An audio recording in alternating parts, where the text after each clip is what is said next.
there are there are so many hot spots in the air that I don't know how an American administration can do good with any or all of them, least of all of them. Um, and I'm thinking some of the biggest ones are this very public alliance between Russia, China, North Korea, and Iran, which we saw last week in Beijing. I thought that scared the hell out of me because what their intent is, at least in my view, is this new reordering of world dominance. And China has always pushed for its currency to be the world currency. And I don't know how the U.S. can counter this because we just seem to pick fights with everybody. Um, But how can you have a world currency where the government manipulates it? I mean, it's not a free no, market. I don't disagree with that. I'm just saying that that's what they've always wanted. And But other parts of the world and all the major banking centers are never going to go along with that. I'm not saying it's plausible, feasible, or even possible. I'm just saying that's one of their long range goals. I also wanted to take note of all these hotspots. We still have Ukraine. The Middle East is probably in greater turmoil today than it was yesterday. There's fighting going on in Nepal. There's political upheaval in Brazil, and then Iran is out there. And now we have this Russian incursion in Poland, which really is a challenge to NATO because they have to decide, the NATO leaders have to decide if this is an Article 5 episode. And if so, what does that mean? And, you know, um, the fighting forces in Ukraine have tiptoed very carefully with regard to Russian territory. And I think NATO has some real hard questions to answer in the next few days. Um, Can I say we can look on the bright side of that? what's the bright side? I actually think the bright side of that is as support for Ukraine in the US among, a bunch of particularly right-wing Magans was dwindling. And it was never, we need to stay out and there's no jeopardy. And one of the arguments was if we don't help Ukraine, Poland's next, and it's Hitler all over again as they march through Europe to get back whatever empire he wants. And I think the fact that he actually, as minor as this drone attack was, actually went into Poland, I think it debunks the notion that all he wants is land that a lot of Russians live in Ukraine, and we should stay out of it. That makes perfect sense. If or a semblance of order follows. I know that the U.S. is sort of supporting Ukraine now, but they're doing it through Europe. They're not. There's no direct connection. But I just wonder if you follow this to its natural conclusion, does that mean, if Russia is amping up its attacks? Where does that ultimately lead to? I mean, are we talking about the possibility of a nuclear war? I don't know. I mean, can they just keep instigating all these conventional weapons against NATO countries or Ukraine? I mean, that just seems no closer to an end game than Israel and Hamas. And speaking of Israel and Hamas, this attack in Qatar yesterday has really upset the apple cart in the Middle East. And there's I was just before the call started, I was reading the Jerusalem Post, and Netanyahu is saying, even though they conceded that they didn't get the upper echelon of the negotiators and the Hamas connectors there, that they're going to keep trying. And I think that puts the U.S. in a tough spot because we have a huge military base there. Qatar was nominally friendly with the U.S. Mm. I think this puts a real hard stop to hostage negotiations. I think the hostages are in big trouble. I mean, not that they haven't been, but I think their future is really dangerous now. Um, so that's kind of what I'm looking at. I'm happy to hear any of your thoughts about what it always comes down to me is what scares you the most. But I think that on my personal list of what scares me, there's multiple items when maybe in the last week or two or three, there haven't been so many hot spots. Well, on the one hand, I think the Israeli government and these right wingers need to be stopped and we need change, and it's not good. On the other hand, it has certainly gotten to the point where it's understandable why Israel would say, the world's never going to support us. We've lost it. Hamas, they calculated that properly, and it doesn't matter what we do. So, we might as well go all out and do what we want. Now, some of that stuff is bad. I think annexing Judea and Samaria is particularly bad, but world opinion can't get any worse. They're losing all their support. So I'm sure that they feel, what the heck? We might as well go all out for what we think is right. And I understand the position. I don't like a lot of it, but it's a perfectly rational, understandable position. And if world opinion ever started to turn, things might be better, but I don't see that happening anytime soon.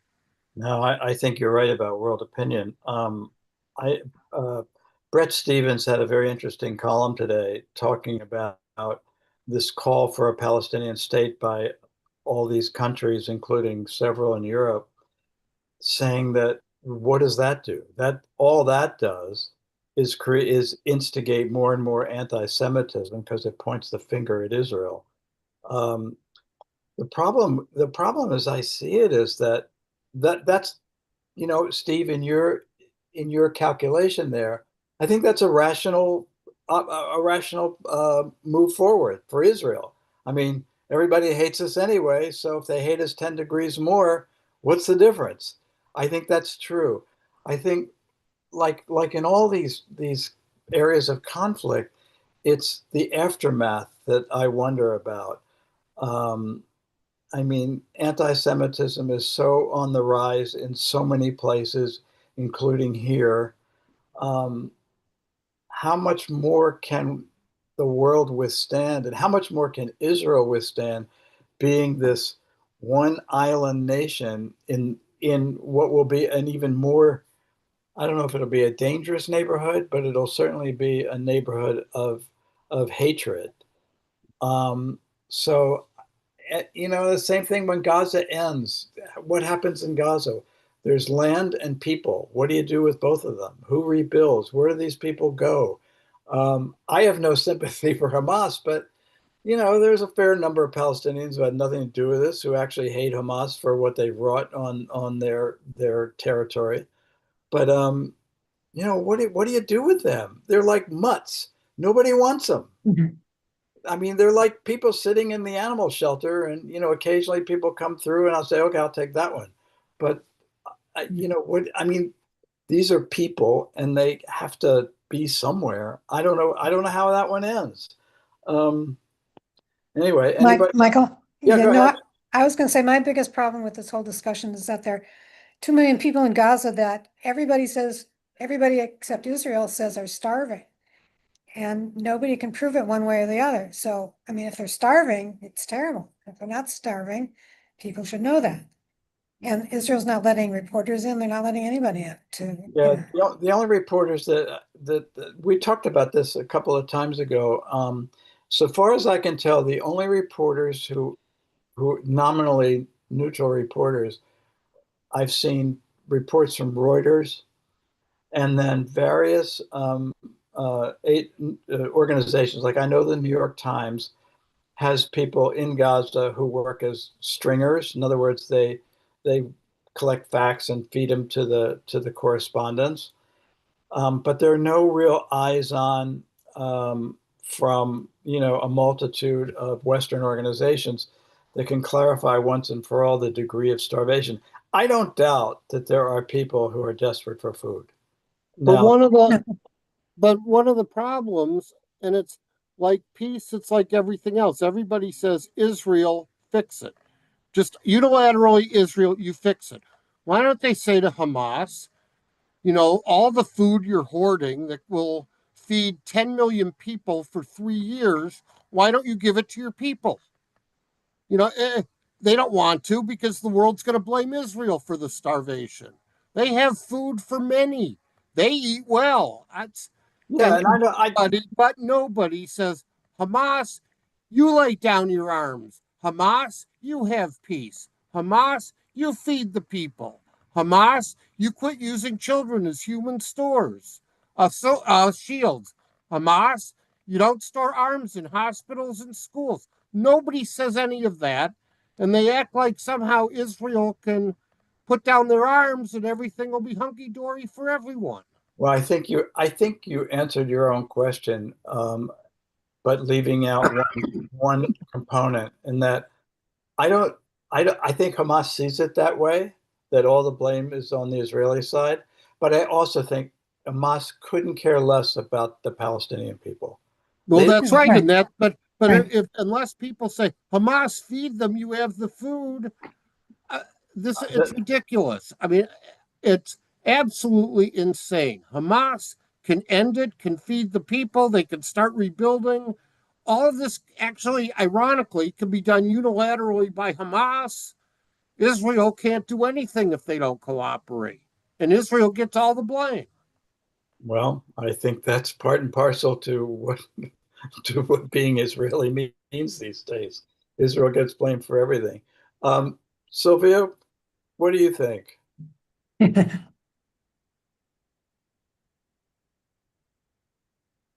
And unmute yourself.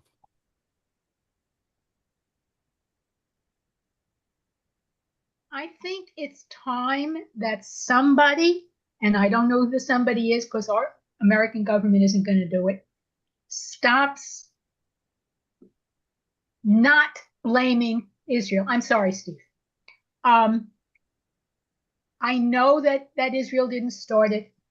I know that Hamas is a rotten group of people. I think the average Israeli wants some sort of thing related to peace. I think the average Palestinian just wants food, possibly medical care, and possibly a dry, safe place to live.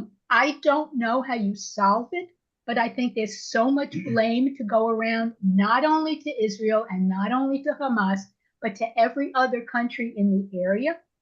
And when I heard about the bombing in Doha, my first thought was, pardon my language, who the hell do they think they are to bomb another country that theoretically is their ally? And all these years they've been letting the Qataris fund Hamas, and now suddenly they're bombing them. I mean, it doesn't make sense to me. And I don't know how to even start to think about making sense of it.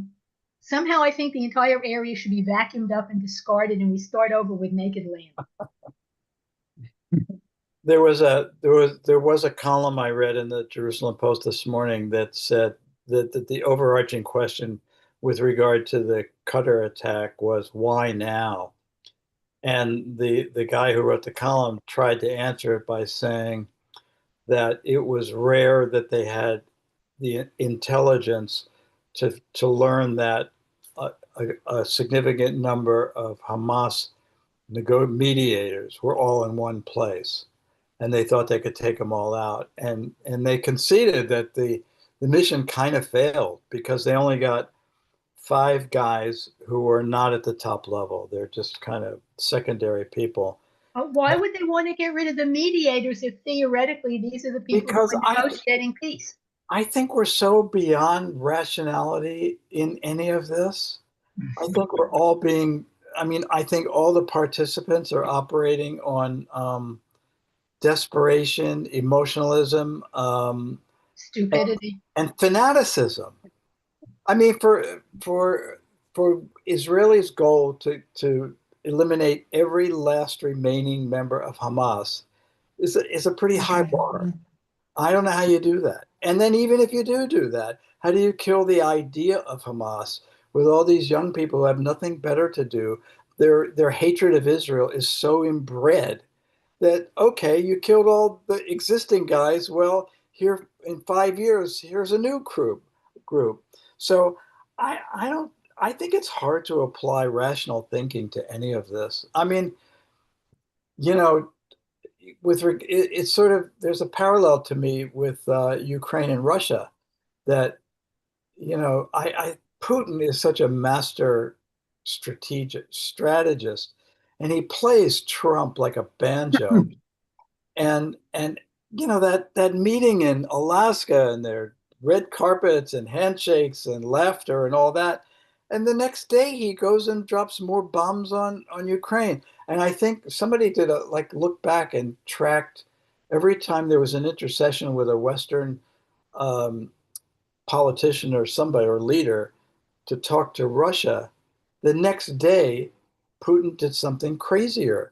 Putin never deviates from his stated objective, which is to return Ukraine under the Russian sphere of influence.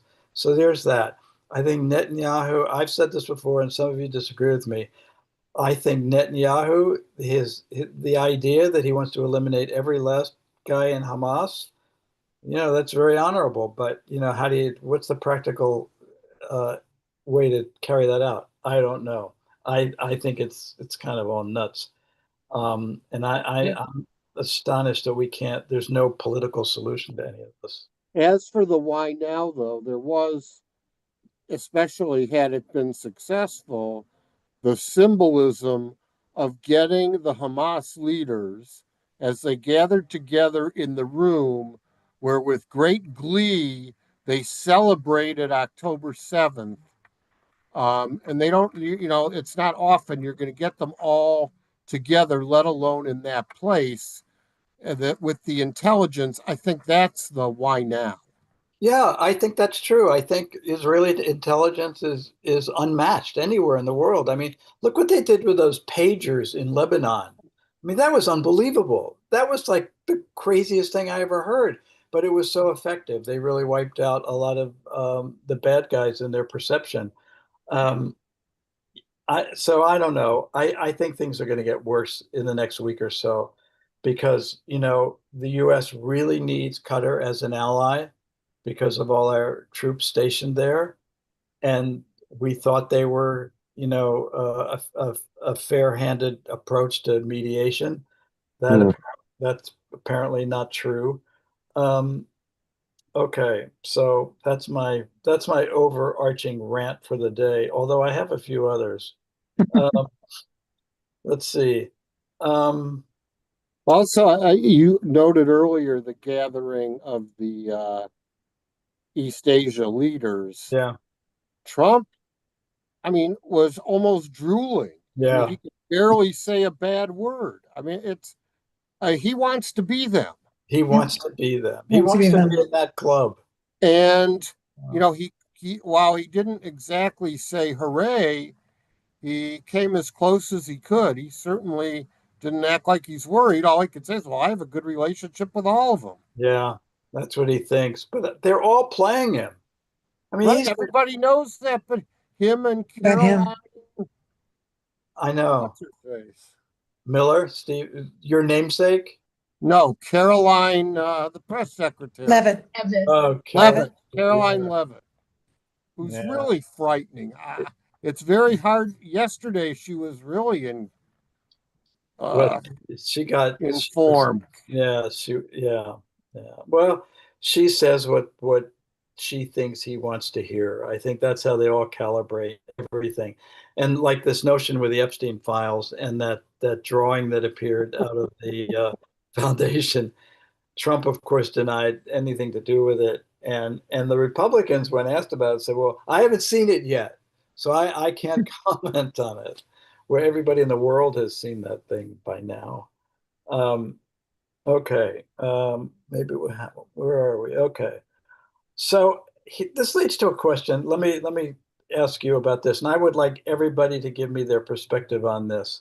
And if your perspective is different from somebody else's, we're a family here. It's fine. You can have a difference of opinion. Nobody's going to bite you. So at a dinner party a couple of weeks ago, we were kicking around, the usual morass of stuff. And somebody said, we need to listen to each other. We need to hear the other side out. This was mostly in the context of American politics. You need to listen to the other side, try to understand them, try to come to some agreement, even if it's disagreement. And then somebody else said, no, I don't have anything to say to these people. I'm not going to change their minds. And I'll never accept their position on things. So this is sort of a, a two possible answers.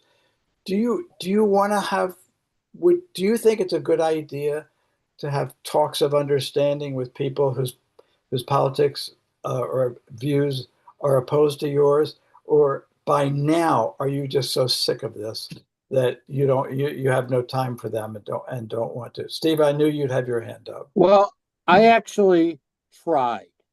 Okay. I mean, I have some MAGA friends. There was someone I knew on Facebook, and he'd post horrendous stuff. And I'd say, really, you can't make these broad statements and attack every Democrat in the country. And for a couple months, he toned things down and tried to be rational. He said, I can't do this anymore. You're all effing libtards and blah, blah, blah. And you can't even talk to the guy. I met someone my very first day of college, my very first class in 1971. Can't talk to him anymore. Really? And I listened to them. I watched Fox News for a while till I couldn't stand it any longer. I read the Epoch Times. And and I will applaud Trump when he moves the embassy. And I will applaud the Abraham Accords. They won't do anything. And it is the biggest case of projection I have ever seen. Everything they say about what it isn't the Democrats doing it, it's their game plan. And I believe in dialogue, but I have a couple of Republican friends I can talk about a limited number of topics with on rare occasion, but I have to say, it even happened in this class, if you'll recall, with Doris Ruvelson, Yeah, I always wish she would come back. who no longer attends, and a number of people gave just actual, factual statements. And if you'll recall, Doris said, well, I didn't know that. Yeah.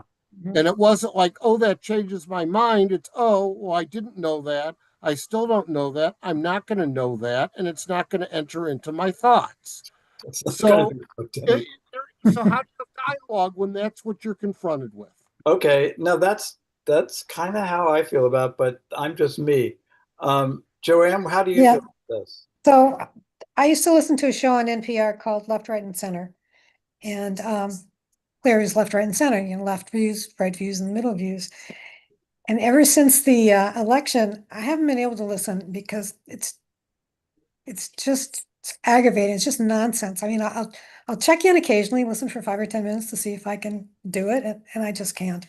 I just can't. The conservative view is just so out in left field. I can't even deal. Do you have any friends or Right relatives? field. Right Sorry, field. right field. Yeah, not left field. Right field. Joanne, do you have any friends or relatives with whom conversations have grown more difficult? Yeah, I have very good friends and we don't even talk about it because Yeah. they're just so stubborn. Although I have one friend who said to me a few times in the last few weeks that she doesn't think this deportation thing is right. He was supposed to go after the bad guys, and now he's just sending everybody away. But that's kind of as far as that's gotten. Yeah, I get to the point where if the dinner table conversation isn't about politics, I kind of don't have much to say. I don't have any other interest to talk about. Meryl, what do you think? Michael, you need a fantasy football team. Yeah. My wife can't be happier that the baseball season is coming to an end. Because Oh, I get I'm back very sad. I get back I, 3 hours a in day. answer to your Very question, sad. I don't know I mean, I'm so confused by everything I hear when I hear that at this point, I just listen. And I'm very happy. I'm very sad that baseball is ending because Me we too. have season tickets and only a few more games. Yeah. But I We're mean, baseball freaks here. Me but too. are you Diamondback fans? Yeah, Ah, okay. Um, we're not winning, but it's baseball. You're yeah, out of luck. no, I know, I know. I will say that I'm an Orioles fan, and the Oriole Dodger game of last Saturday when the guy had a no-hitter through 8 2/3 with two Mm. outs and two strikes, and they were a 3-0 lead, and they wound up losing 4-3. That was the craziest game I think I ever saw. But anyway, Yeah, I digress. they've been a little crazy lately, but But it is what it is. Meryl, I appreciate your kind of um, dizziness over this, but are there people with whom you don't engage anymore because of the difference in politics? Do you For sure. would you want to have a kind of a cogent conversation with somebody? No, you're out. Okay. I mean, I'm out in the sense that, well, my husband's business partner, they go back and forth to Prescott a lot and, an hour and a half to 2 hour ride, and they don't discuss politics at all. Our neighbor across the street, who we used to be very close with, is a diehard Trump fan and thinks everything that's going on is phenomenal. And his Yeah. kids, well, two of his three kids, one of them lives next door to us. The other one we're in constant contact with from Anchorage, and they don't approve of what his philosophies are. They don't approve of what their father's philosophy is. And some other people, I would rather not have the discussion with them Yeah. Okay. because it's not worth raising my blood sugar or my heart count. Okay. That's where I'm at. I mean, there's no solution, and what is happening to people is not good or healthy. What's happening to the country is not healthy. And what's the point of trying to have a discussion? Yeah. Okay. All right. Panino, what do you think?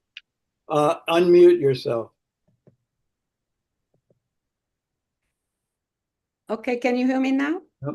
Okay, I'm going to give you one sentence that came from our ancient, I would say, brains and conscience people that I always quote when I am at odds with what's happening around me, and I just cannot explain it sometimes in a kind way, or I'm very judgmental in nature, and I, I, I don't know. They said that's I'm a Scorpio, so that's what Scorpios do.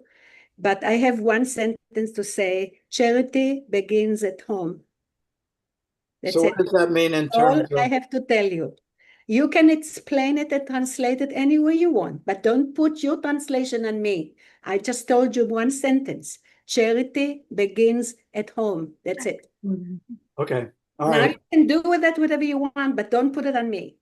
I'm You not putting translate anything it on you. I according just to asked the your way you opinion. look at it. Okay. Okay? Don't Okay. fight me on it. Just tell me how you're gonna look at that sentence. That's all. I'm ambivalent. I think being charitable comes in lots of different buckets. That's what our sages said. Charity begins at home. That's it. Okay. Thank you. Diane? I guess I'm chicken, but I prefer to stay close to my family and keep my mouth shut when we don't agree. That's That's the best that's my choice. And I don't agree with a lot of their politics, but I want them as my family. okay, so that comes first. Okay. I'm not going to win anyways. Okay, I think a lot of people feel that way, that no matter how rational you think you are, you're not going to change anybody's mind on Exactly. stuff. Sylvia, Herb, what do you think? You go.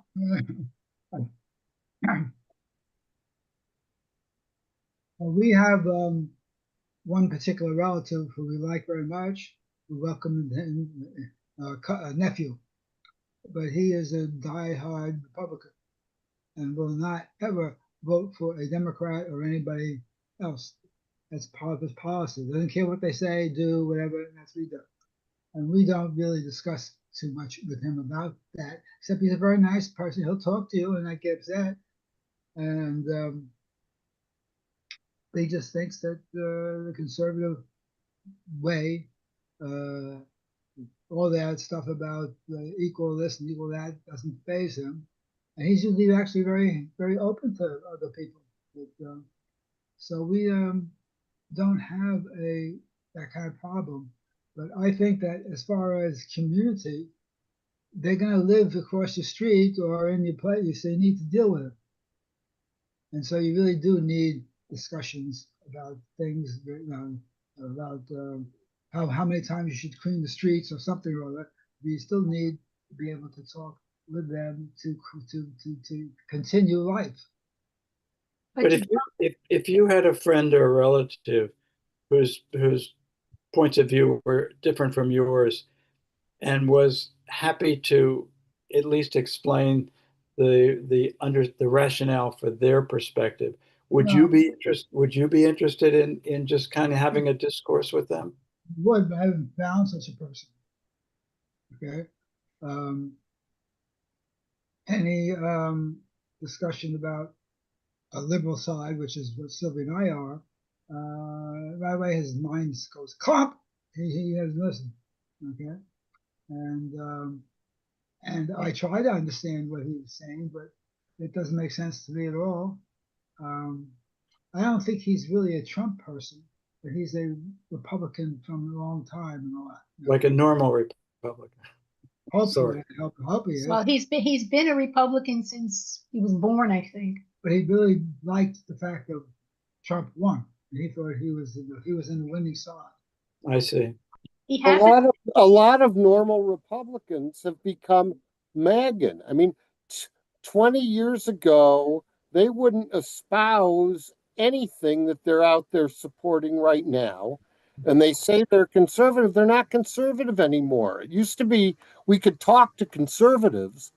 The MAGAs, this is all an entirely different alternate universe.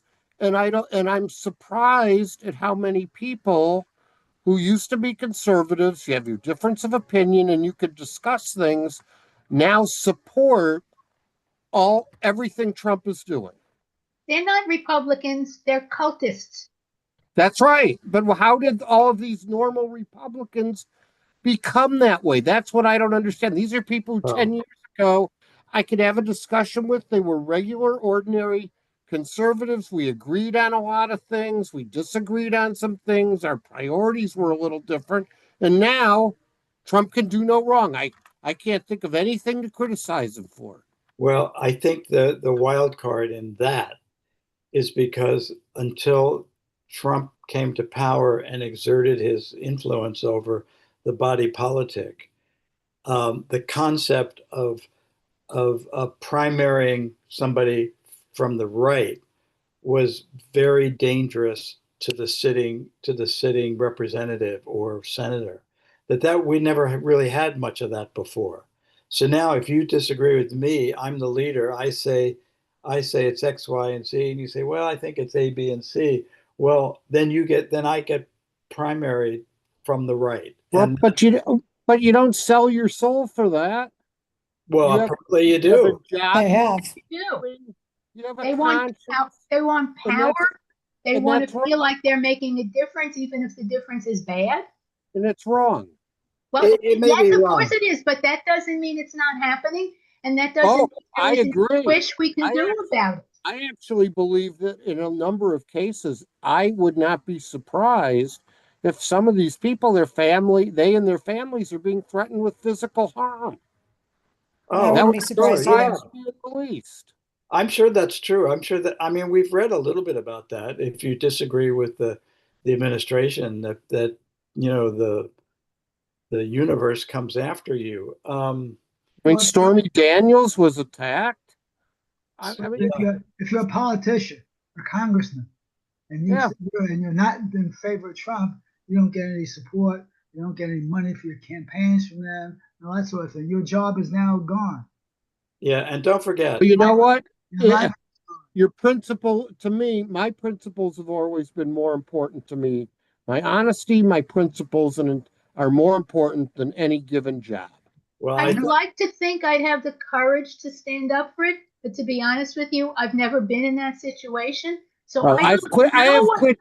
The I thing don't know is, what either of us would do if we truly were threatened. if you are Well, threatened by the fact I that you quit are now a jobs pauper when and have I no quit money to jobs. pay, you are now you can't have your house and your this and your that because you can't get money, you can't get employed, you can't get this, you can't get that, and you're worried. And you have kids, you got to take care of your kids, so you do what you can.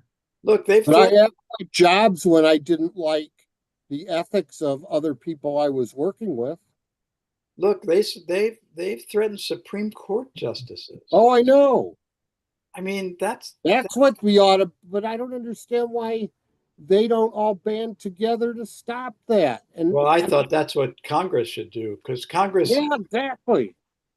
Congress had any number of chances to undo all of this, including two impeachment hearings, but they just decided not to. And don't forget, the biggest, I think, the biggest perk of being a member of Congress, you get free parking at national and Dulles airports. Members of Congress get free parking, and that's a big deal. So I'm just throwing that out there. I have one more other big question that I want to throw out to the group here. And given that the high holidays are just ahead of us, and whether you're going to go to services in person or watch them on Zoom, um, what do you want to hear in high holiday sermons this year? I mean, Wilshire Boulevard has been assiduously sort of politics averse, which I think a lot of people appreciate because they don't come to synagogue to continue the daily craziness all around them. On the other hand, there are people who think, well, you know, our leadership, our Jewish leadership, has a responsibility to speak out when they see wrong, when they see immorality or unethical behavior or improper policy, maybe like vaccine policy or choose your topic. But what I want to ask each of you, what do you want to hear from the pulpit this in the next couple of weeks?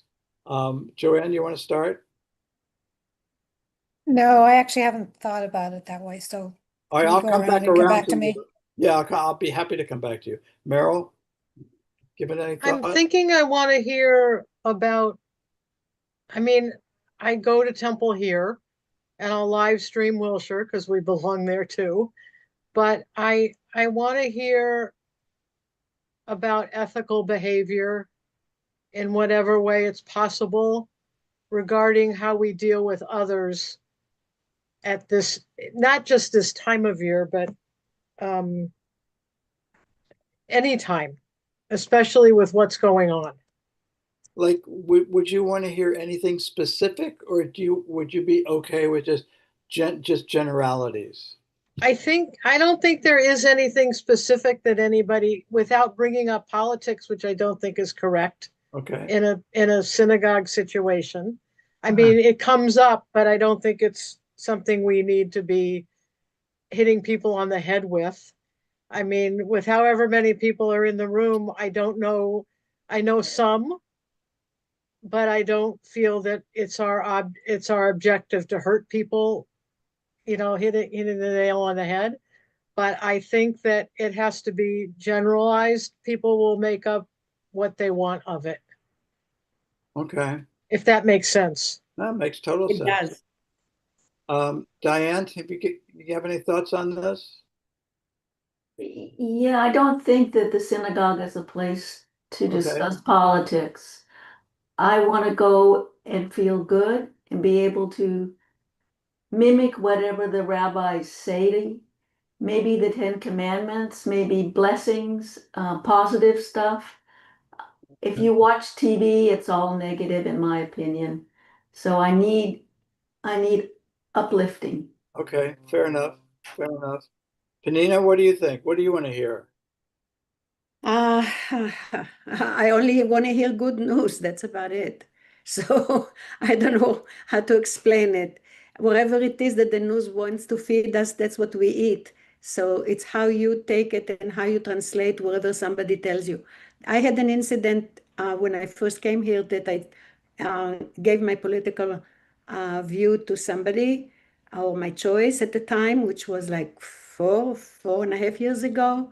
And I wasn't, and she stopped talking to me altogether. And then now she's like one of my best friends, and I never changed my position, but I think she got the idea that there is certain subject that we don't agree with, and we agree to disagree, and that's it. And I have a friend in Cleveland the same way. I stopped connections with her for personal reasons, not for because of her political. The political, we agreed for the first day that we were out to the first concert or to the first show that we are not going to bring politics to the floor. And we stayed friends till lately, which she acted very disappointedly, and I just stopped being her friend. I never fought with her, I never reprimanded her.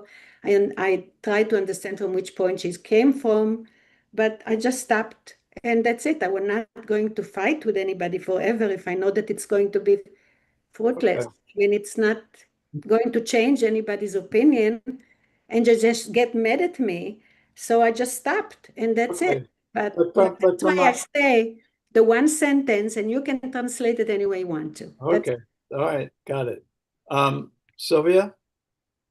No, I think that the purpose of religious leadership is to give us guidelines so we can live a decent, honest, ethical life.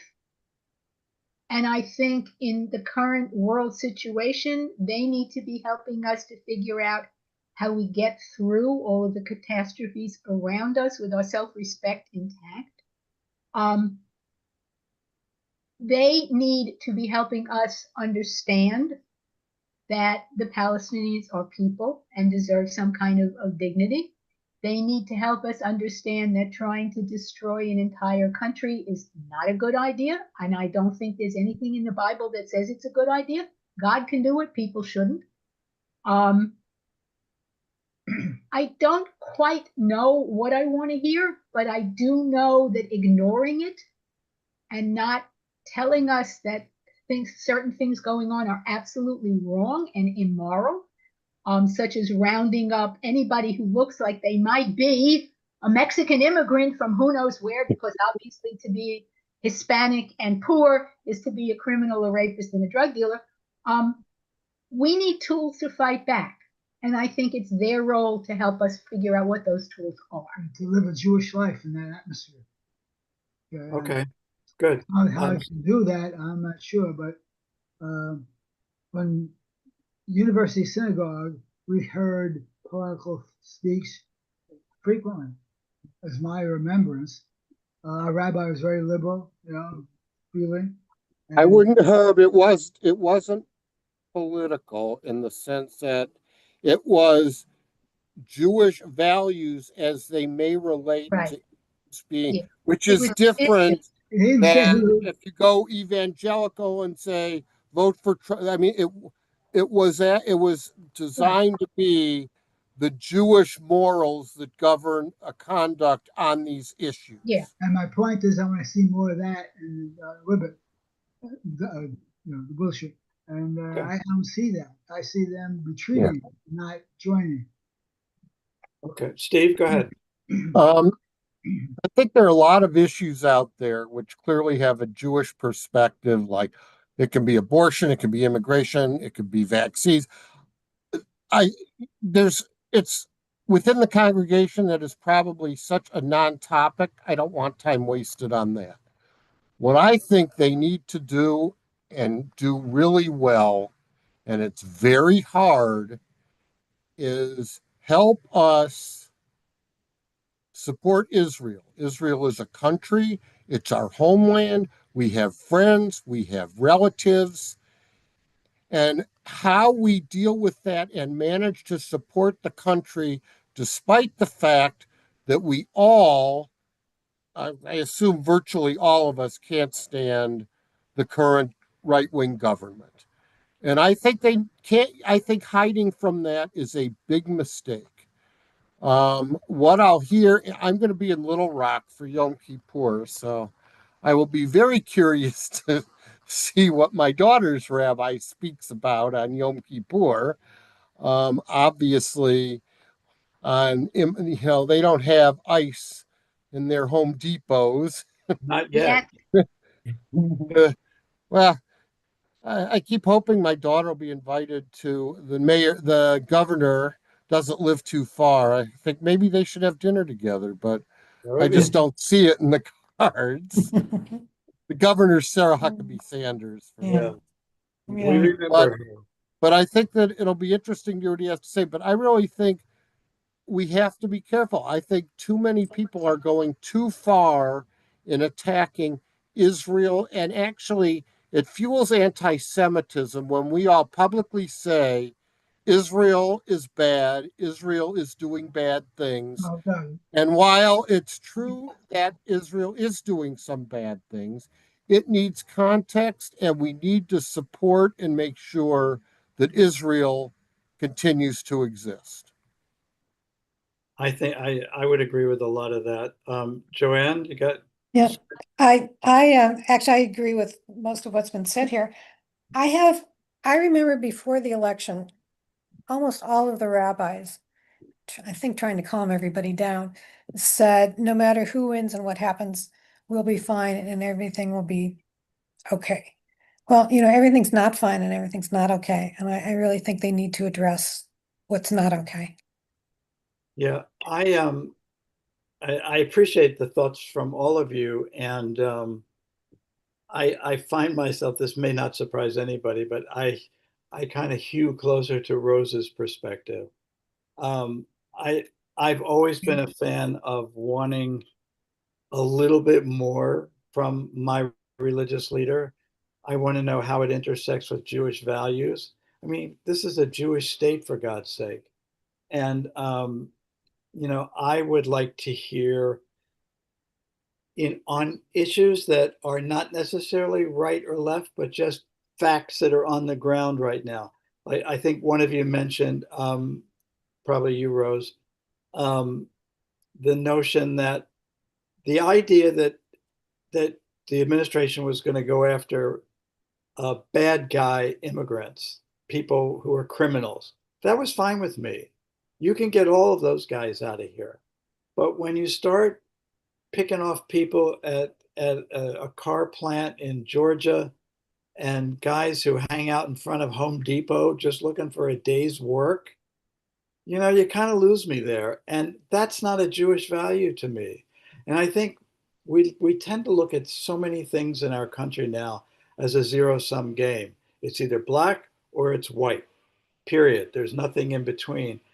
And I think we've kind of lost this notion of common sense and common decency. And as that intersects with Jewish values, that's what I'd like to hear about.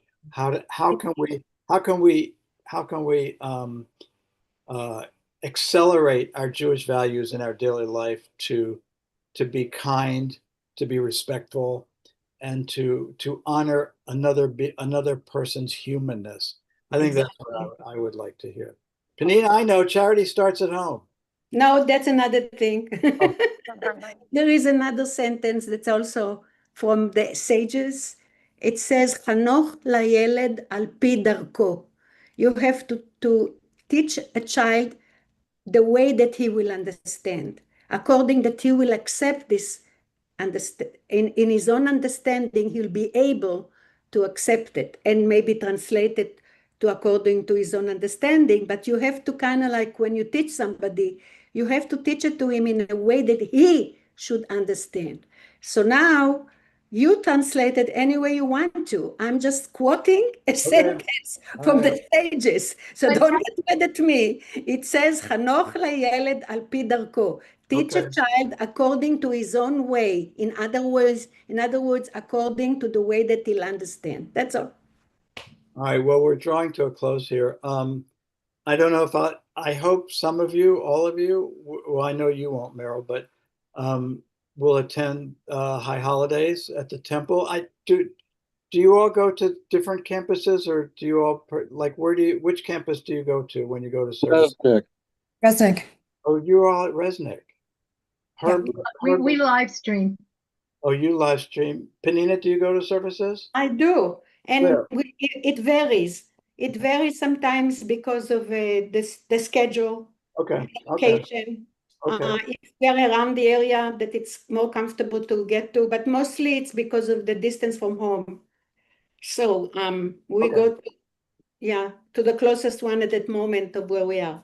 Okay. And Diane, where do you go?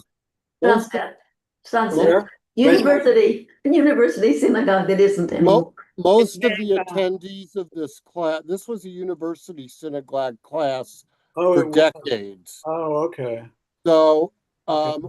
a lot of the people who aren't here were university synagogue members, and most of the people still attending this class were university I synagogue. see. Okay. Because we go to Glazer. There's Because no room in Resnick by the time they accommodate most of the no, like no, no. families.